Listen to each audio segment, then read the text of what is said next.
Hello everyone, welcome back to my YouTube channel CY competition classes. आज यहाँ पे हम आपका मोस्ट इम्पॉर्टेंट पॉइंट डिस्कस करेंगे जो कि आप फेज इक्विलिब्रियम वाले चैप्टर में पढ़ते हैं। काफ़ी इंपॉर्टेंट है फेज डायग्राम। आप कई सारे सिस्टम का फेज डायग्राम पढ़ते हैं, वाटर का पढ़ते हैं, सल्फर का पढ़ते हैं, लेड सिल्वर का पढ़ते हैं, बिस्मथ कैडमियम का पढ़ते हैं। तो आज हम phase diagram of water system का डिस्कस करेंगे। अगर हम बात करें वाटर की, तो वाटर 3 फेज में एग्जिस्ट करता है, solid, liquid and vapours. Hence there can be 3 form of equilibrium. इसलिए यहाँ पे 3 इक्विलिब्रियम बनेगी, एक लिक्विड से वेपर, सॉलिड से वेपर, सॉलिड से लिक्विड। इतने तरीके से आप इक्विलिब्रियम बना सकते हैं। Each equilibrium involve 2 phase. हमने आगे आपको फेज बताया था पहले लेक्चर्स में। तो लिक्विड और वेपर्स क्या होंगे, 2 फेज हो जाएंगे, सॉलिड और वेपर 2 फेज हो जाएंगे, और सॉलिड और लिक्विड क्या हो जाएंगे, 2 फेज हो जाएंगे। तो सब में क्या है, 2-2 फेज हैं। अगर हम बात करें जो फेज डायग्राम ऑफ वाटर आप बनाते हैं, सबसे पहले आपको क्या करना होता है, अगर आपने किसान का हल देखा होगा तो उसके जैसे ही मिलता है। आपको क्या करना है, एक बीच में पॉइंट लेना है ओ, और यहाँ से आपको एक लाइनिंग करनी है। यहाँ से आप देख रहे हैं इस तरफ एक लाइनिंग करना है, और एक लाइनिंग यहाँ पे करना है, और बीच से एक आपको ले जाना है लाइन। इस तरीके से आपको डायग्राम बनाना है। एक तरफ आप क्या करेंगे, वाटर लिक्विड फेज में होगा, दूसरी तरफ क्या होगा, वाटर आइस फेज में होगा, और तीसरी तरफ क्या होगा, वाटर वेपर फेज में होगा। कर्व ओ और सी को क्या बोलेंगे, फ्यूजन कर्व।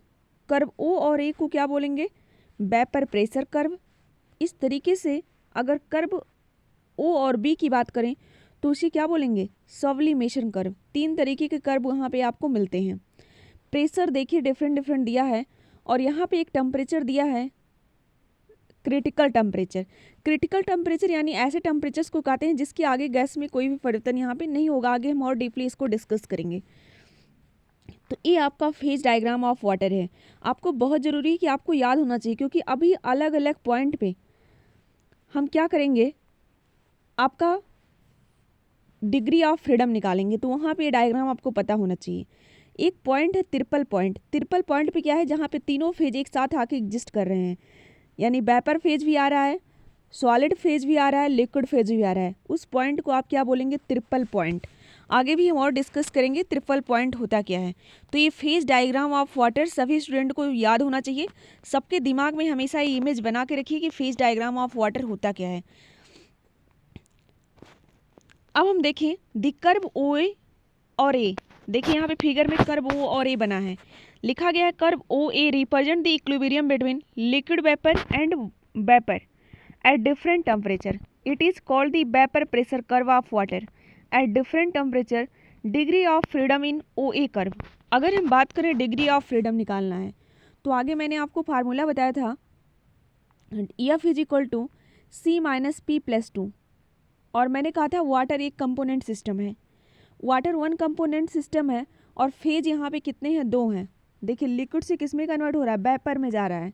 अगर हम इस कर्व की बात करें तो लिक्विड से कहाँ जा रहा है, वेपर में। तो यहाँ पे फेज कितना हो जाएगा, 2। फेज कितना हो जाएगा, 2। कंपोनेंट 1 है, फेज 2 हो जाएगा प्लस 2। इस तरीके से आप यहाँ पे कैलकुलेशन करेंगे। तो कर्व ओ ए पे आप डिग्री ऑफ फ्रीडम निकाले तो क्या आया, 1, यानी क्या है, यूनिवेरिएंट है। इस तरीके से क्या करेंगे, देखिए यहाँ पे क्या लिखा है, at 100 degree celsius the vapour pressure of water equal to the pressure of atmosphere. जैसे आप 100 डिग्री सेल्सियस पे करते हैं तो वाटर का वेपर प्रेशर क्या होता है, एटमॉस्फेरिक प्रेशर के बराबर हो जाता है, और 1 एटमॉस्फेरिक प्रेशर बराबर क्या होता है, 760 mmHg। This is therefore boiling point of water. और यही 100 डिग्री सेल्सियस क्या होता है, वाटर का बॉइलिंग पॉइंट भी होता है। The curve O A extend as far as the critical temperature of water 374 degree celsius. Since about this temperature liquid water can not exist. इस टेम्परेचर से अगर हम टेम्परेचर कर दें तो आपको लिक्विड वाटर एग्जिस्ट नहीं करेगा। अब इसी तरीके से हम दूसरा कर्व पकड़ेंगे, कर्व ओ बी। आप अलग अलग अपने शब्दों में भी लिख सकते हैं कि कर्व ओ बी, ये कर्व ओ और बी, इसी कर्व को क्या कर रहे हैं, सब्लिमेशन। यहाँ पे क्या हो रहा है, सॉलिड से आप कहाँ आ रहे हैं, वेपर में आ रहे हैं। सॉलिड से कहाँ आ रहे हैं, वेपर में आ रहे हैं। देखिए the equilibrium between ice and vapour, it is called the vapour pressure curve और sublimation curve of ice. The degree of freedom, यहाँ पे भी क्या होगा, दो फेज एग्जिस्ट कर रहे हैं और कंपोनेंट एक होगा और डिग्री ऑफ फ्रीडम 1 आएगा। इस तरीके से आपको दो कर्व पे आपने निकाला, कर्व ओ ए और ओ बी दोनों पे डिग्री ऑफ फ्रीडम कितना आ रहा है, 1 आ रहा है। अगर हम बात करें पॉइंट ओ पे, जिसे आपने क्या कहा, ट्रिपल पॉइंट। ट्रिपल पॉइंट का मतलब है 3 फेज, जहाँ पे तीनों फेज एक साथ एग्जिस्ट करेंगे उस पॉइंट को आप क्या कहेंगे, ट्रिपल पॉइंट कहेंगे। यहाँ पे लिखा है at the point O 3 phase solid liquid and vapours will coexist. आप ज़्यादा से ज़्यादा इस लेक्चर्स को सुनेंगे तो आपको चीज़ें याद हो जाएंगी। Such a point is known as triple point. ऐसे पॉइंट्स को क्या कहेंगे, ट्रिपल पॉइंट। कभी कभी क्वेश्चन ऐसे ऑब्जेक्टिव भी पूछे जाते हैं कि किस पॉइंट को ट्रिपल पॉइंट कहते हैं किसी फेज डायग्राम में, तो आप जहाँ पे तीनों फेज एक साथ एग्जिस्ट करें। The temperature and pressure at the triple point of water are 0.0075 degree celsius and 4.58 mm of Hg respectively. According to phase rule, O is an invariant system. अगर हम इस पॉइंट O पे जो triple point है वहाँ पे अगर हम निकालें डिग्री ऑफ फ्रीडम तो वहाँ पे फेज कितने हैं, 3 हैं और कंपोनेंट तो एक ही है, तो यहाँ पे डिग्री ऑफ फ्रीडम क्या होगा, 0 होगा। तो याद रखिएगा ट्रिपल पॉइंट पे डिग्री ऑफ फ्रीडम वाटर में 0 होता है। अगर बात करें कर्व ओसी, ओसी कर्व देखे ना ऊपर बना हुआ है हल्की मुट्ठी जिसे आप पकड़ रहे थे, ट्रिक से सारी चीज़ें याद करिए। The curve OC represent the equilibrium between ice and water. तो क्या है ओसी, क्या है, आइस और वाटर के बीच का कर्व है, इसे फ्यूजन कर्व ऑफ आइस कहते हैं। This curve shows the effect of pressure on the melting point of ice. The line OC inclined toward the pressure axis which indicate that the melting point of ice lowered by increase the pressure। जो बताता है कि जो आपका pressure अगर हम increase करेंगे तो जो मेल्टिंग पॉइंट ऑफ आइस का हो क्या हो जाएगा, लोअर हो जाएगा। Hence density of water is more than vice.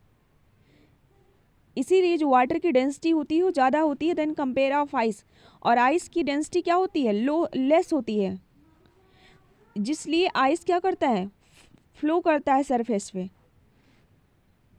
इसीलिए कभी कभी क्वेश्चन ऐसे ही पूछा, देखिए जो आइस होता है उसको जब आप करते हैं तो सरफेस पे कभी कभी फ्लो क्यों करता है, तो उसकी आइस की डेंसिटी क्या होती है, लेस होती है। तो ये तो आपका फेज डायग्राम ऑफ वाटर था। इस डायग्राम को आप अपने दिमाग में बैठा कर रखिए। इस डायग्राम को इस तरीके से देखिए, एक तरफ सॉलिड है, लिक्विड है, वाटर वेपर्स है, और फ्यूजन कर्व बन रहा है, वेपर प्रेशर कर्व बन रहा है, सब्लिमेशन कर्व बन रहा है। एक पॉइंट है ट्रिपल पॉइंट जहाँ पे डिग्री ऑफ फ्रीडम क्या होगा, 0 होगा। बाकी तीनों कर्व पे डिग्री ऑफ फ्रीडम क्या आएगा, 1 आएगा। ओ ए कर्व पे भी आएगा, ओ सी कर्व पे भी यही आएगा, और ओ बी कर्व पे भी यही आएगा। अगला आप देख लेंगे, यही चीज़ अपने शब्दों में लिखेंगे, the curve O A represent the equilibrium between liquid and water vapours. दूसरा आप देखेंगे the curve O B represent the equilibrium between ice and vapours. Next देखेंगे एट दी पॉइंट ओ यानी ट्रिपल पॉइंट। नेक्स्ट देखेंगे the curve O C represent the equilibrium between ice and water. इस तरीके से आप इस फेज डायग्राम को ज़्यादा से ज़्यादा रिवाइज करेंगे और 3 फेज दिखाएंगे, liquid to vapour, solid vapours, solid liquids. ये तो आपका फेज डायग्राम ऑफ वाटर था। बहुत जल्दी हम अगला फेज डायग्राम आपके साथ डिस्कस करेंगे। Thanks for watching all of you to join us our session. Thank you.